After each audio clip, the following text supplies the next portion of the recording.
Dear students, so far you have studied about some of the most important topics of Indian history in this chapter, that is chapter number 4. So, we are now in 4.5, and in this chapter earlier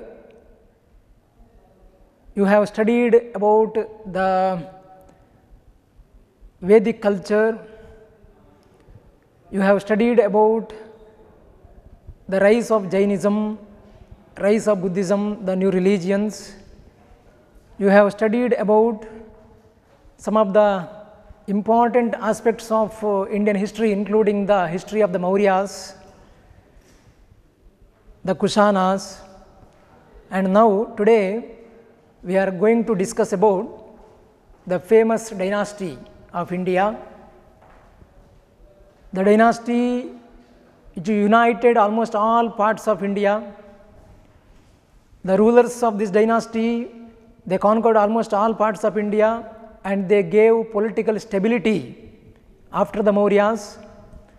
The dynasty which contributed much to the field of religion, to the field of science and technology, to the field of literature, to the field of education, and they were none other than the Guptas. Dear students, today we are going to discuss about the famous Gupta dynasty, which started its rule from 300 CE and they continued their rule for about 3 centuries, that is up to 600 CE.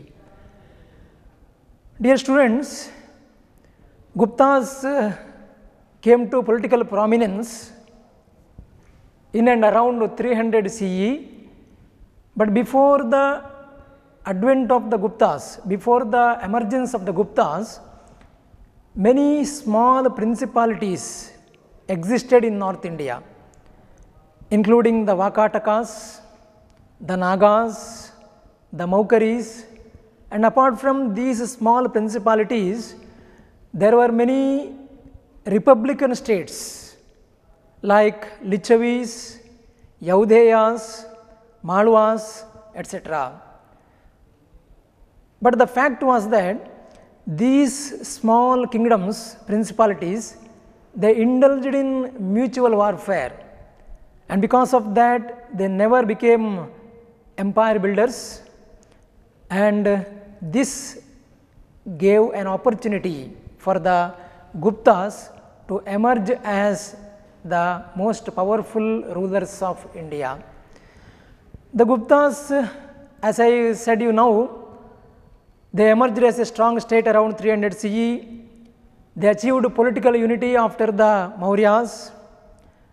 Tremendous progress was achieved in the field of religion, literature, science, art and architecture, and because of all these contributions, the Gupta age is known as the Golden Age.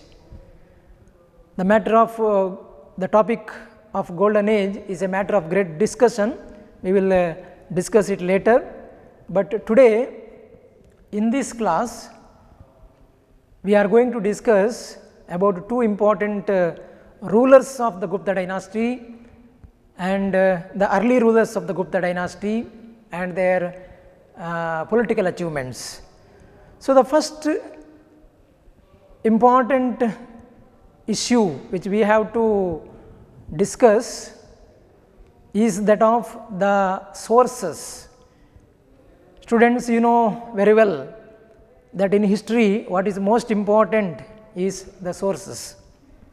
Sources are very important in history because there is no history without sources. So, which are the available sources which help us to understand the history of the Guptas? The first and the foremost source which gives valuable information about the conquests of Samudragupta, and it is the Allahabad pillar inscription of Samudragupta. Dear students, the Allahabad pillar inscription was originally installed by the great Maurya king Ashoka. It was originally Ashokan pillar. On that pillar, Samudragupta caused the writing of an inscription, and that inscription was composed by the court poet of Samudragupta, Harisena. I repeat the word Harisena, because you may have a question as who composed Allahabad pillar inscription. What is the answer, dear students? Harisena. It was issued by Samudragupta, but it was composed by Harisena, his court poet. And second one, the works of Kalidasa. You might have heard about Kalidasa, the great literary luminary of India. He was a great poet, he was a great dramatist. His famous work Shakuntala, isn't it? So that work and the works of Kalidasa, the other works of Kalidasa also gives valuable information about the history of the Guptas. And third one, Mudra Rakshasa and Vishakadatta of Mudra Rakshasa and Devi Chandraguptam of Vishakadatta. I hope you heard the name of Devi Chandra, Vishakadatta. You heard the name of Vishakadatta. Vishakadatta wrote two works. Among them, Mudra Rakshasa is very useful to us to understand two dynasties. Number one, the Mauryas. While discussing about the Maurya history, the name of Vishakadatta, it comes because that work gives valuable information about the foundation of the Maurya Empire. Foundation of the Maurya Empire. And another interesting fact is that this work also gives information about the Guptas. And apart from Mudra Rakshasa, another work written by Vishakadatta known as Devi Chandraguptam, it also gives valuable information about the Guptas. And then Kavya Mimamse of Rajashekara. Rajashekara was a great scholar of ancient India, and that scholar Rajashekara wrote Kavya Mimamse. There is a question in your textbook, who wrote Kavya Mimamse? So you get ready with the answer. What is the answer? Rajashekara. Then there were two important foreign travelers who came to India during this period. First one was Fahian.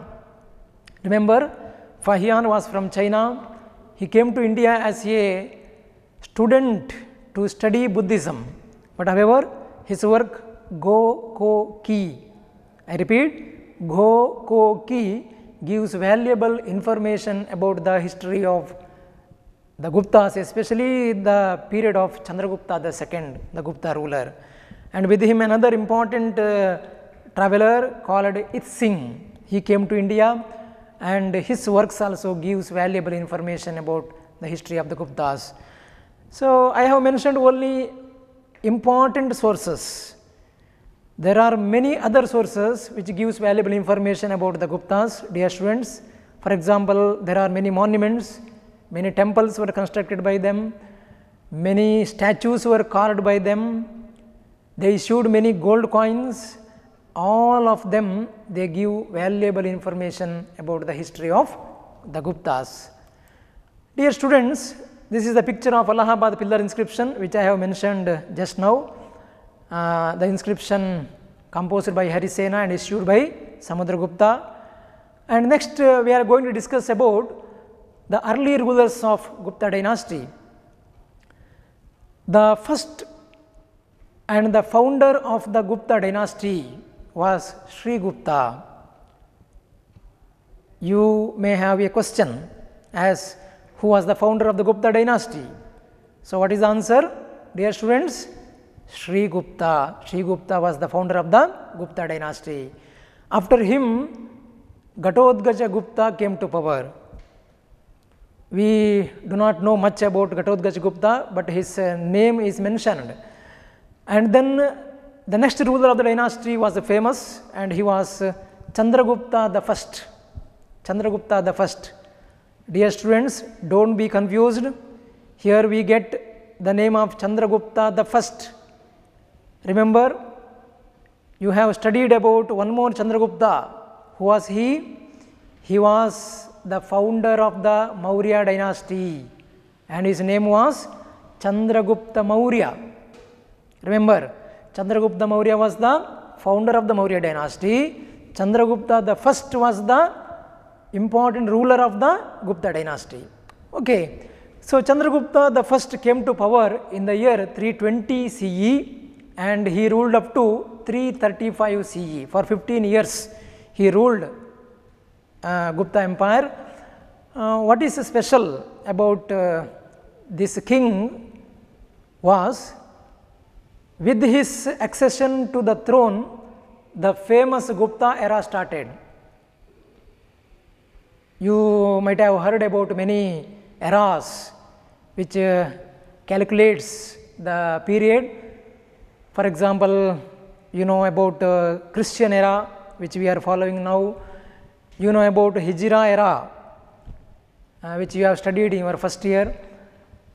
Now we are going to study about Gupta era, and then while discussing about the Chalukyas of Kalyana, we will come across another era, that is Chalukya Vikrama era, and while discussing about the Shatavahanas, we study about Shalivahana era. So these are all the eras established or started by some of the important rulers at particular time. Now Chandragupta the first notable ruler of the dynasty, Gupta dynasty, started the Gupta era which commenced from 320 CE. Please remember, because there is a question. Who started Gupta era? Question number 1, who started Gupta era? And second one, who started Gupta era and when was it started? So the answer is, Gupta era was started by Chandragupta the first and it was started in the year 320 CE. I repeat, 320 CE. Another important information we get about Chandragupta the first was that he married the Lichavi princess Kumara Devi. That's all. And another important point which we have to understand about the Guptas was that Pataliputra, it was their capital. While studying about the Mauryas, we studied that Pataliputra was the capital of the Mauryas also, and remember, the first capital of the Guptas was Pataliputra. And next we are going to discuss about the political history of some of the important rulers of Gupta dynasty. So here mention can be made of two rulers. Number 1, Samudragupta, and number 2, Chandragupta the second. First, I would like to explain the achievements of Samudragupta. Dear students, Samudragupta came to power in the year 335 CE and he ruled up to 375 CE, which means he ruled India or almost all parts of India for nearly 40 years. It was a very long period because Samudragupta, being one of the greatest kings of India, he ruled for a long period of 40 years. So this person, Samudragupta, can be considered as the greatest king among the Guptas. If a question is asked, who was the greatest king of the Guptas, you should answer as Samudragupta. Samudragupta was the greatest king among the Guptas. He was an ambitious ruler. So it is very important word, ambition. We always say, students, you must be ambitious in your life.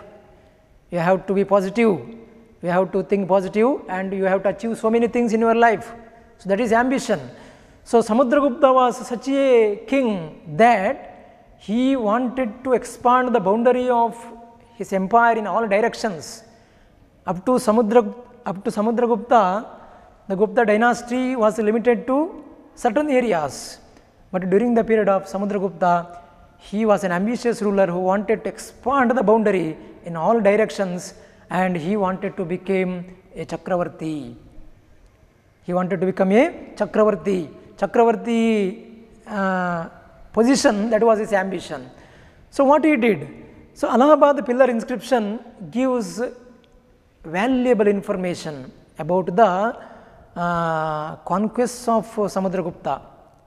See how sources are useful to us in reconstructing the history of one particular period, especially to know about the king like Samudragupta. One inscription is most important, that is Allahabad pillar inscription. It explains in detail how he subdued the rulers of North India, South India, the kings of forest area, the kings of border states. So dear students, we can divide the conquest of Samudragupta into 4 divisions. So it is easy to remember also. So the conquest of Samudragupta can be divided into 4 divisions. Number 1, North Indian conquest. Number 2, conquest of forest kingdoms.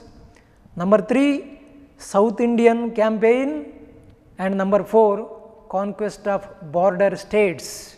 Okay. Now let us discuss one by one in detail.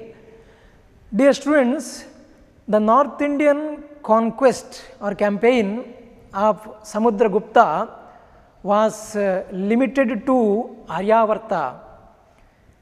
You might have heard about Aryavarta. Aryavarta means the land of Aryans. The Aryans first settled in the region, especially in North India. And remember, now it is known as Aryavarta. Not now, it was known as Aryavarta by then, North India. So that region, especially the kings who were in and around Gangetic plain, they were subdued by him. Gangetic plain was a fertile area, many kingdoms were there, and those rulers were defeated, were subdued by him. So Samudragupta subdued the provinces of Gangetic plain called Aryavarta, and now we are lucky enough to have the names of 9 kings defeated by Samudragupta. Who were they? Nandin, Balavarman, Chandravarman, Nagadatta, Nagasena, Ganapati Naga, Achyuta, Matila and Rudradeva. These were the 9 kings who were defeated by Samudragupta and who agreed to follow the rules and regulations of Samudragupta as his vassals, his feudatories. And remember, this conquest of Aryavarta by Samudragupta, he termed it as Digvijaya. Digvijaya. And then after defeating the rulers of North India, he turned his attention towards the forest kingdoms. There were 4 forest kingdoms which were conquered by Samudragupta. First one Jabalpura, number 2 Rewa, number 3 Nagpura, and number 4 Bhagelkhand in the Vindhya region. Vindhya region means today's central India. So there he defeated and conquered Bhagelkhand, and these 4 kingdoms were termed as forest kingdoms by Harisena.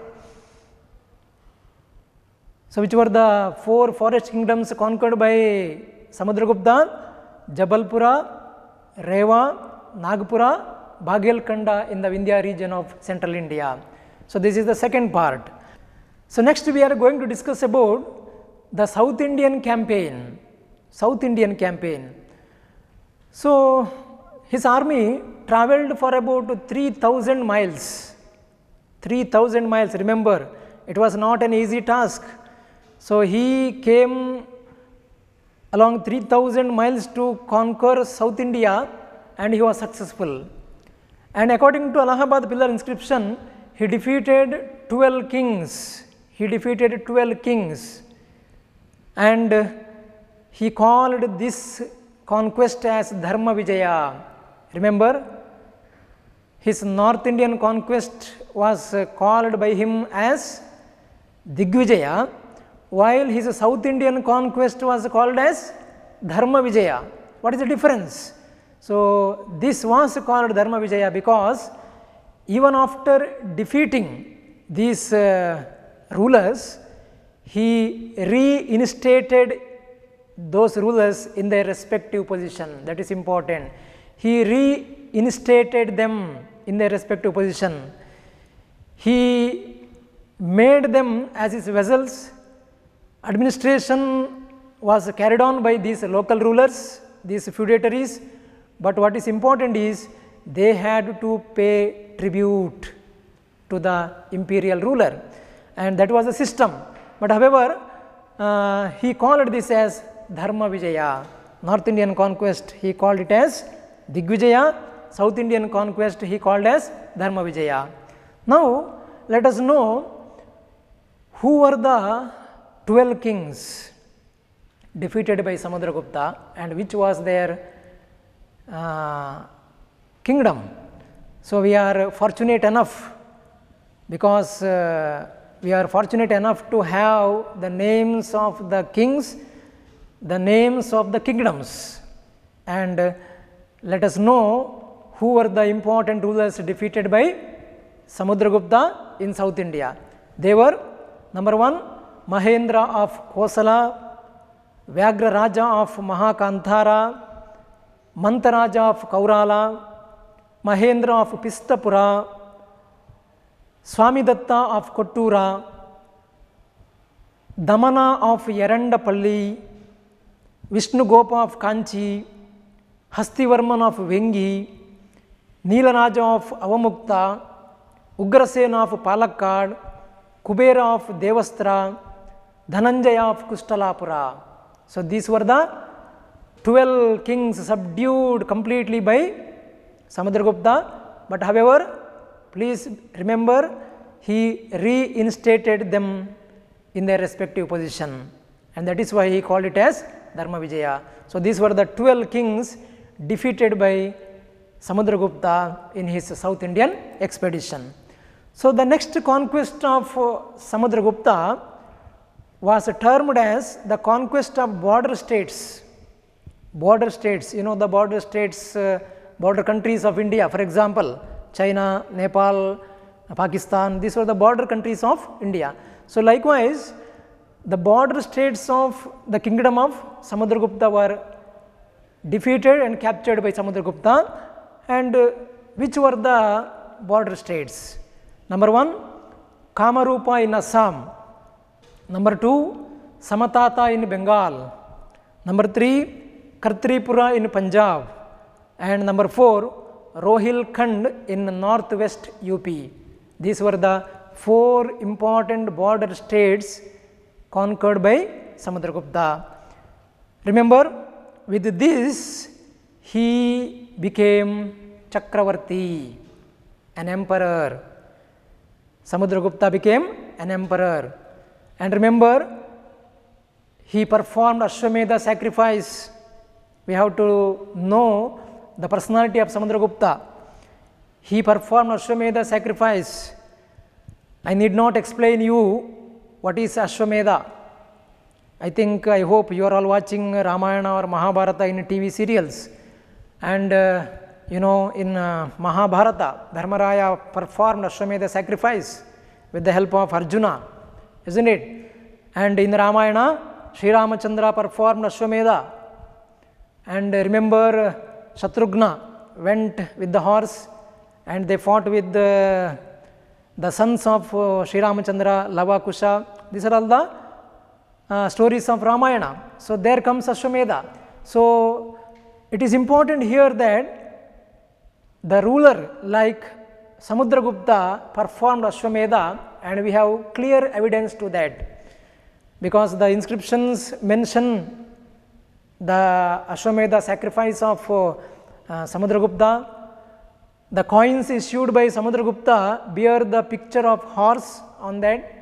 He had the title Ashwamedha Parakrama because his conquest was not an ordinary work. It was a great work, isn't it? He conquered North India, he conquered South India, he conquered the border states, he conquered the forest kingdoms, isn't it? So, after conquering all these territories, he performed Ashwamedha sacrifice, and he was the only one king of the Gupta dynasty who performed Ashwamedha. So, you may get a question as who was the king who performed Ashwamedha? It was Samudragupta. So, apart from being a brave ruler, a brave conqueror, Samudragupta had a multifaceted personality. He was a multifaceted personality. He was a musician because there is a picture Samudragupta playing on veena in one of the coins issued by him.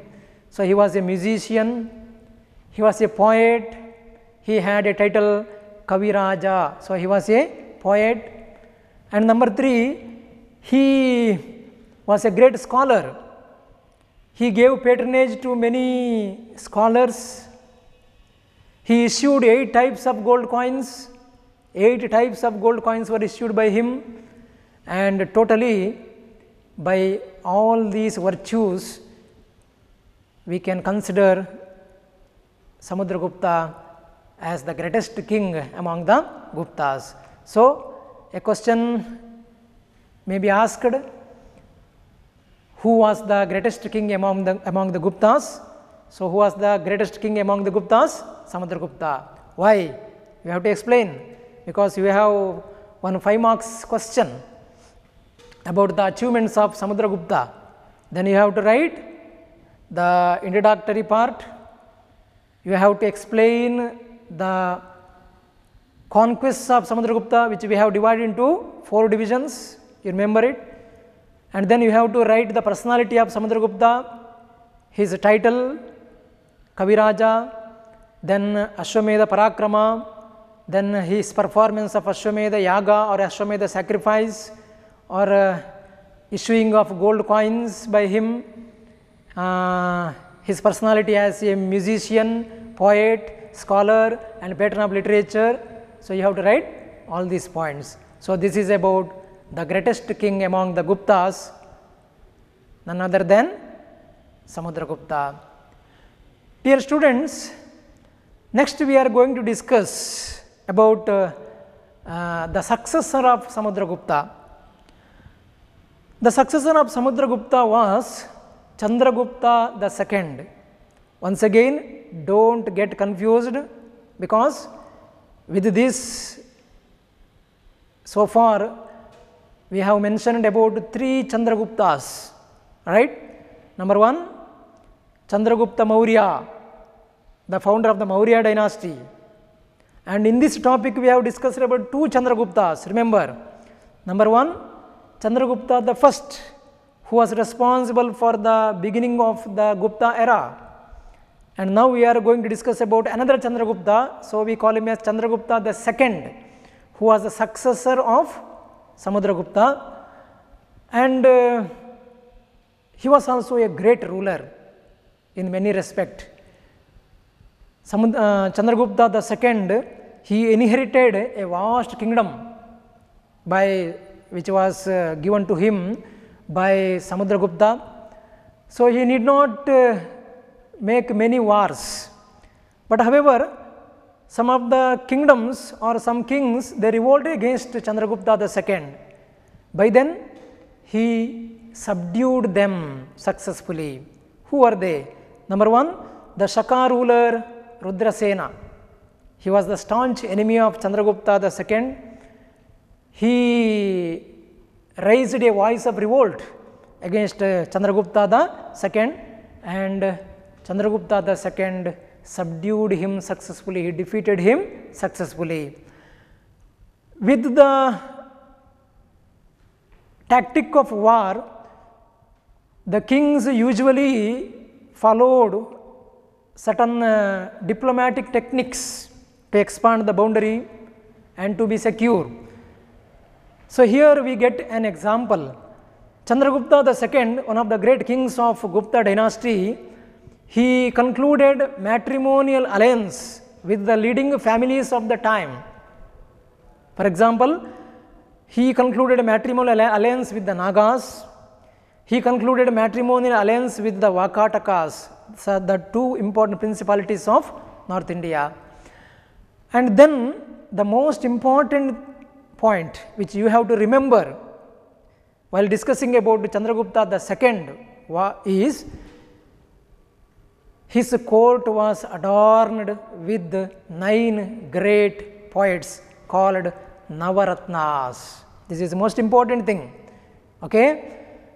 Navaratnas, you know Navaratnas, ruby, diamond, like that, isn't it? 9 jewels. And another important aspect which you have to remember is Ujjaini became his second capital. You know which was the capital of the Guptas? Pataliputra. And during the rule of Chandragupta II, Ujjain became his capital. And then Fahian visited India during the rule of Chandragupta II. As you know, Fahian was a Chinese Buddhist pilgrim. He came to India as a student to study the Buddhist monuments, Buddhist scripts, etc. in the famous universities of India. But however, he wrote Go Ko Ki, his famous work Go Ko Ki, in which we get rich information about the political, social, economic, religious life of the Gupta period. And he came to India in the year 399 CE and he went back in the year 414 CE, and his work is very valuable. Dear students, in this way Chandragupta II was also one of the great kings among the Guptas. We remember Samudragupta for his conquests, but we remember Chandragupta II for his contribution to literature, isn't it? So, he was also one of the important ruler of the dynasty. So, next you have many questions, including 1 mark questions, 2 marks questions, and then 5 marks questions regarding this. So, let us check your knowledge, how far you have listened this class. So, question number 1, who was the founder of the Gupta dynasty? Can you answer? Who was the founder of the Gupta dynasty? Okay, if you say Sri Gupta, you are right. Sri Gupta is the right answer. Second question, when did the Gupta era commence? You remember? When did the Gupta era commence? 320 CE. If you think it is 320 CE, you are right. Okay. Who composed the Allahabad pillar inscription? Easiest question. Who composed the Allahabad pillar inscription? Remember, not Samudragupta. Don't get confused. Most of the students write the name of Samudragupta. Samudragupta issued, he was the king, he issued the inscription. It was composed by his court poet Harisena. Remember, Harisena. Okay, which inscription of Samudragupta reveals his expeditions? Which inscription of Samudragupta reveals his expeditions? Only one inscription, that is Allahabad pillar inscription. Who is the author of Kavya Mimamse? If you say Rajashekara, you are right. Who was the greatest king of the Gupta dynasty? None other than Samudragupta. Which Gupta ruler performed Ashwamedha sacrifice?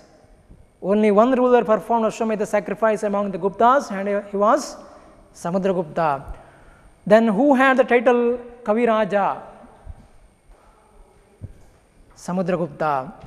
Who wrote Shakuntala? We have to discuss that topic later. Shakuntala was written by the great literary luminary of India, Kalidasa. Okay, dear students, with these 1 mark questions, there are certain 2 marks questions. There is one 5 marks question. Explain the achievements of Samudragupta. Explain the conquest of Samudragupta. What is the question? Explain the conquest of Samudragupta. Remember, while discussing about the conquest of Samudragupta, you have to write the introductory part. We have to divide his conquest into 4 parts, and then you have to write a few words, the conclusion. Okay? So, this is the topic. So, today we have discussed about the early rulers of the Gupta dynasty. Before that, we have discussed about the valuable sources which gives information about the history of the Guptas, later the early rulers of the Gupta dynasty, and after that we have discussed about Samudragupta, the greatest king among the Guptas, his conquests, his personalities, especially his part as a musician, as a poet, as a scholar, as a patron of literature, and his coins. All these facts we have discussed, and after that we have discussed about Chandragupta II, who had the title Vikramaditya, who gave patronage to 9 great gems, 9 great scholars, Navaratnas. Okay? With this, we are going to end up the class, today's class, and tomorrow or in the next class, we are going to discuss about the contribution of the Guptas to Indian culture, Indian tradition, including the religion, including the literature, science, technology, etc. Their great contribution, which is termed as golden age, that we would discuss in next class. Thank you.